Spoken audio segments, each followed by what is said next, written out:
17 Saint-Pierre dans le Vieux-Montréal, et depuis lors, je dois souligner toute cette amitié qui nous lie ensemble, d'abord avec Gérard. Et Gérard, je ne sais plus combien de fois, on a, dans les années 90, développé le premier programme de festival de films en Haïti, où on a emmené plusieurs cinéastes africains pendant plusieurs années, faire découvrir l'Afrique qui n'était ni une Afrique mythique, ni une Afrique permanente, mais découvrir l'Afrique à travers des problématiques que peut-être seuls les cinéastes pouvaient aborder librement. Et donc, je remercie Gérard pour son amitié. Vue d'Afrique a toujours été un partenaire, et je crois que c'est important, Vue d'Afrique, et que Gérard, peut-être que dans 40 ans, je ne sais pas si on sera encore là, mais on le souhaite. Mais je crois que peut-être pour les 50e, on sera encore présent, si on nous prête vie.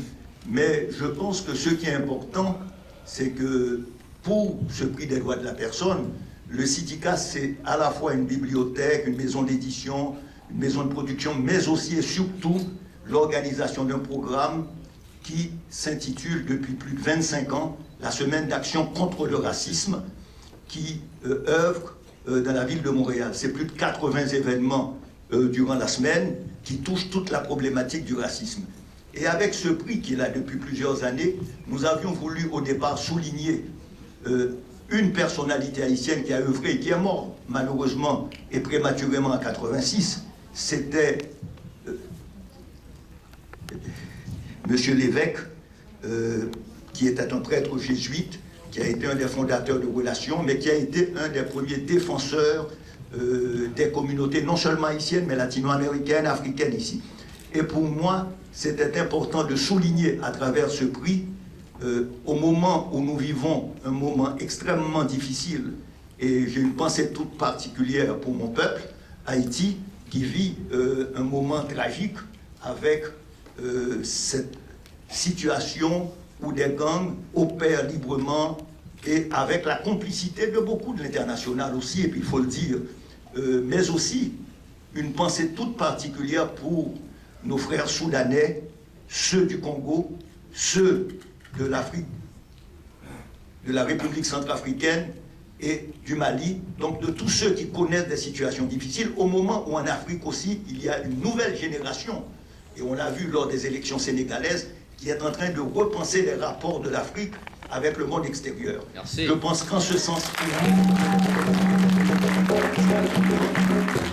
c'est important de sortir du colonialisme, c'est important d'aborder les problèmes aujourd'hui en vue des problématiques du changement climatique, en vue des problématiques d'émancipation des femmes. Donc il y a un moment particulier que vit ce continent et cette prise de conscience. Et cela se passe un peu partout. Et je remercie Vue d'Afrique d'avoir pensé dès le départ à un festival qui pense non seulement à l'Afrique, mais qui pensait aussi à ces peuples qu'on a emmenés en esclavage en Amérique, des peuples qui ont été esclavisés. Et aujourd'hui, ce festival qui regroupe l'Afrique, mais aussi les pays créoles, est peut-être en ce sens unique en son genre dans le monde. Alors merci Gérard, je crois que le FESPAC aussi s'est ouvert sur le monde extérieur. Alors merci encore Gérard et Nathalie, qu'il faut souligner aussi, qui sont les pionniers. Alors je n'oublie pas ma petite sœur Géraldine, puisqu'elle est née dans le festival